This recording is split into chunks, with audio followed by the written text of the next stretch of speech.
All right. What's going on, workforce? Brian and Chris here, and today we're breaking down our thoughts on patch 6.15, answering essentially, is this a good time to return if you've been on a break or a hiatus from the game, playing some amazing games like Elden Ring, or playing, who knows what. There's a bunch of games that came out like all in February, and I still feel like I'm catching up to speed. Next up for me, jumping into some Guild Wars, hopefully getting that running on my Steam Deck here. That's going to be what I'm going to try to do before I go on a little vacation next week. But Chris, I wanted to sit down and talk with you about 6.15.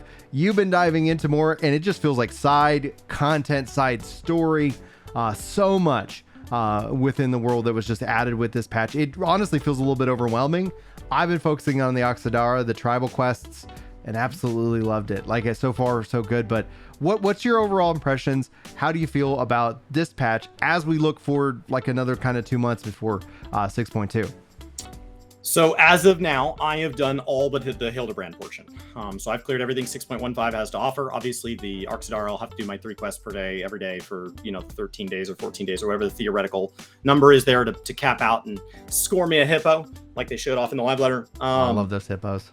So, and then prior to the patch, we knew that there would be 2 quest lines in addition to, assuming you've already got your Ether Currents and your MSQ done, in Thavnir, we knew there were 2 additional short quest chains you needed to have done. I went ahead and full cleared all the side quests the day before the patch. Yeah. So 6.15 was a big day for me to just knock out all of that.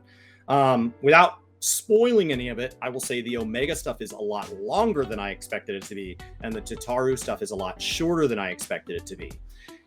But the standout in quality was the Arxidara, like hands down. I am impressed. Down. The music, what it means for the world building and setting up as a way of kind of building on the fluff of the world without being too tied to MSQ, the characters that are in it, the actual act of questing. Sometimes questing can feel either a little fetchy or go kill 4 things, come back. There was a lot there that was just really fun and light and everything that a beast tribe would be, which this is our last 2 months to call them beast tribes, because in 6.2, we are going to move to calling at least all of the ones that are 6.1 and further tribal quests, as we drop the term beast, the derogatory term there. So these are beast tribe quests for now. But what I would say is tribe quest complete. Yeah. Your question was like, what do I think of 6.15 as a patch? Was kind of how you phrased it.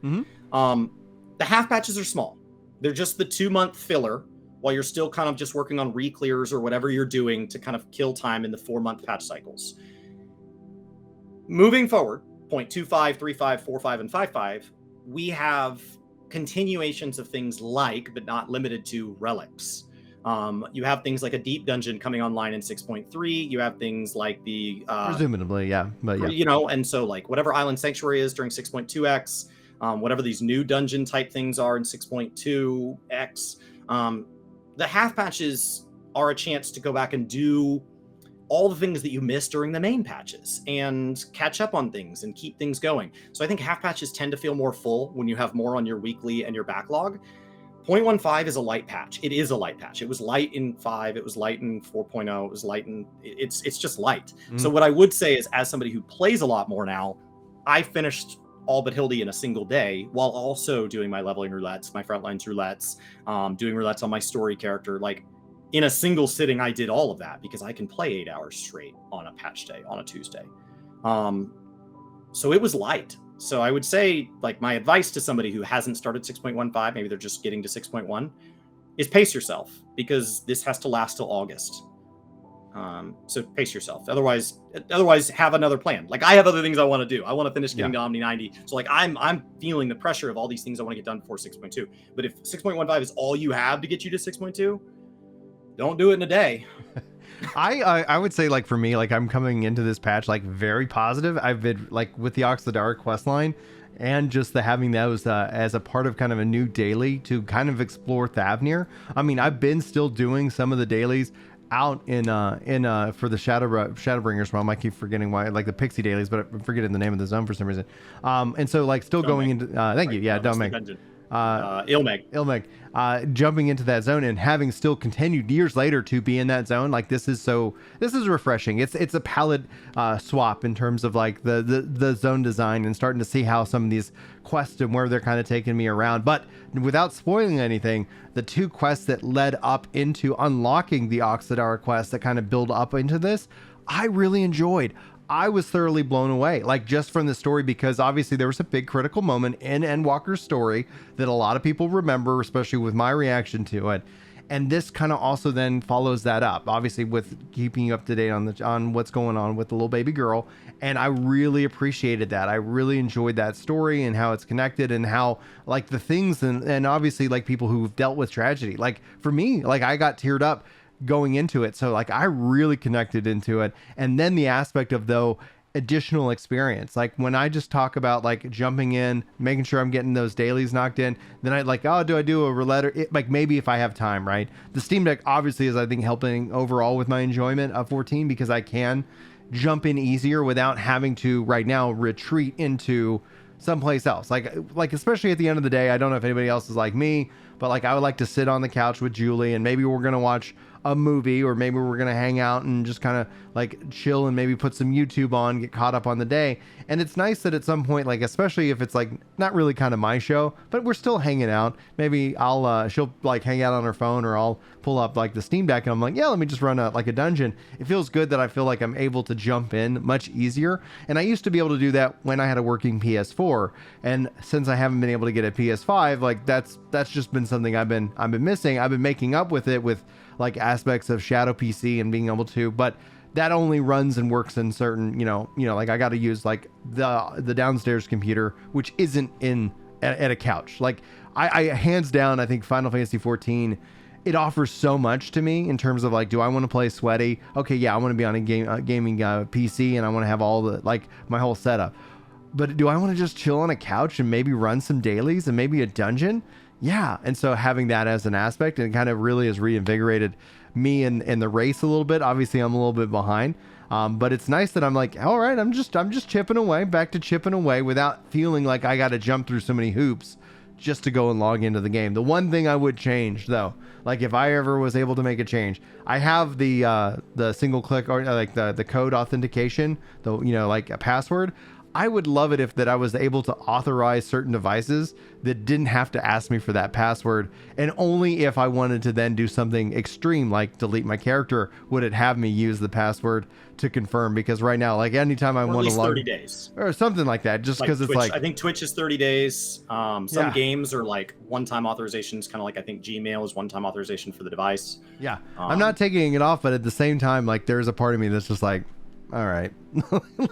It is just this extra step, and that's just kind of my one critique that actually has nothing to do with 615. It just overall, like I like the added security, but it ends up being a little bit cumbersome. But no, the Oxidara, like I love being back in that zone. I like playing it. Obviously, like we saw, like you said, with Omega, with why am I drawing a blank? Tataru. Yeah. Well, I'm drawing lots of blanks in my mind today. Like with those two, like it just felt like from a patch notes perspective, there's just a lot of side quests, a lot of side content that's been added in that I think essentially will continue, right? Like I haven't done those two, and I still have Stormblood Hill to get to jump into. So as I look at it as a player kind of playing catch up on side story content, like it feels like this is going to be something that just kind of continues throughout the Endwalker patch cycle. What do you think? I think side quests, your initial phrase there before you corrected yourself, is the right term. Because they're marked as side quests. They don't have a plus sign. They're just mixed in with all the other ones. I had to look them up to know which one it is because I haven't finished all my quests in Charlan yet.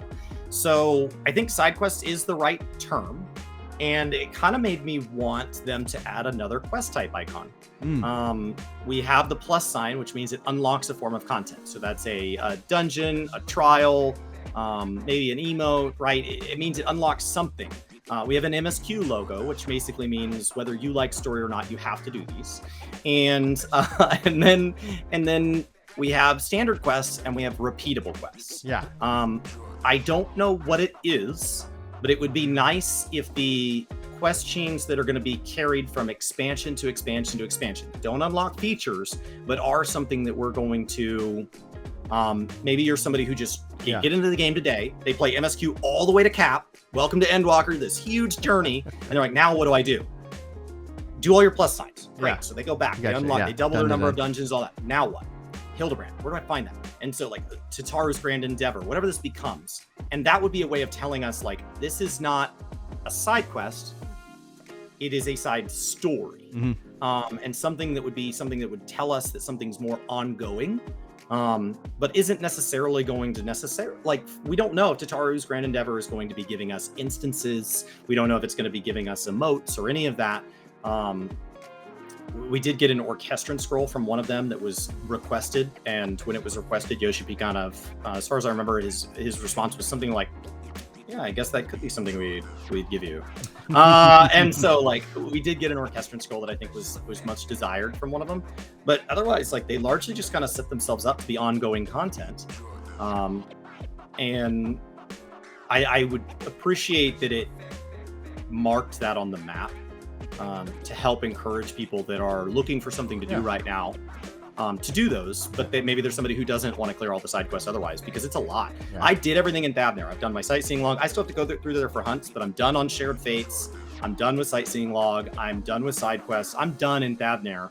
So the Arxidara and the hunts are the only reason I go back. So once I'm Omni 90 and I have my Hippo, I'm done with Thavnair. That's kind of it. So it is kind of nice to have an excuse to go finish up the Endwalker zones. Yeah, Chris in chat says something like a quill as a part of kind of attached to the quest marker would be interesting. Hey, this is lore and story that like if you really want to dive into it. Now, chat's asking if I've done ambulance. Obviously like the mom. And no, I haven't. Like if it's a level 90, like if it doesn't reward experience, right? And that's also. Is that a level 80 stuff? Because that's because you can actually dress her up and stuff. I've already got everything 90. It starts as level 80. So it's for anybody that's never done custom deliveries, this starts as a catch-up mechanic. So it is meant to be very easy. So it starts as level 80 crafts. Those are going to level up as you go, but it's going to be giving you, and it's giving you scripts and stuff that you'll be able to use as currency to kind of upgrade your gear.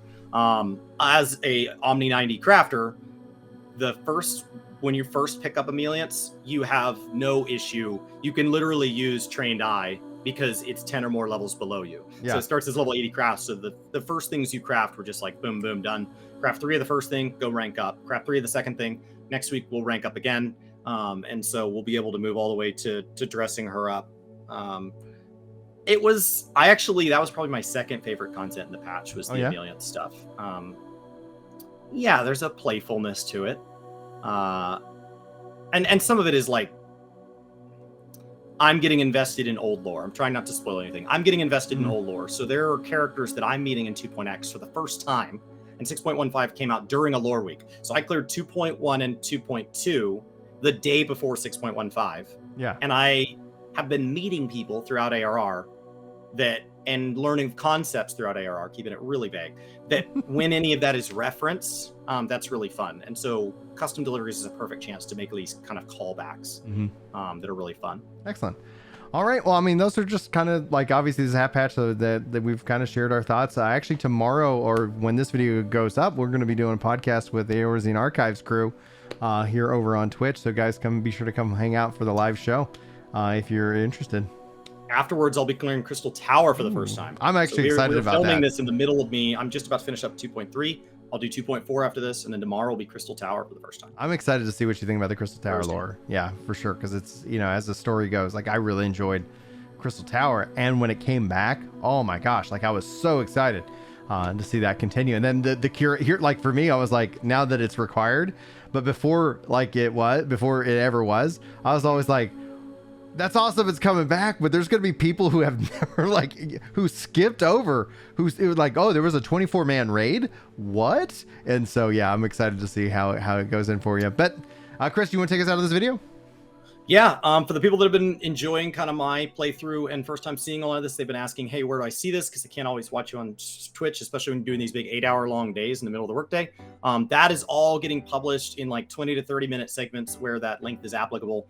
Over on Gaming Lore Kinda. So 2 episodes of that go live every single day. So probably comes out at a pace faster than any of you want or could consume that. So you could just pick out the playlists of like, oh, I just want to see him do the White Mage line or something like that. You can pick that out.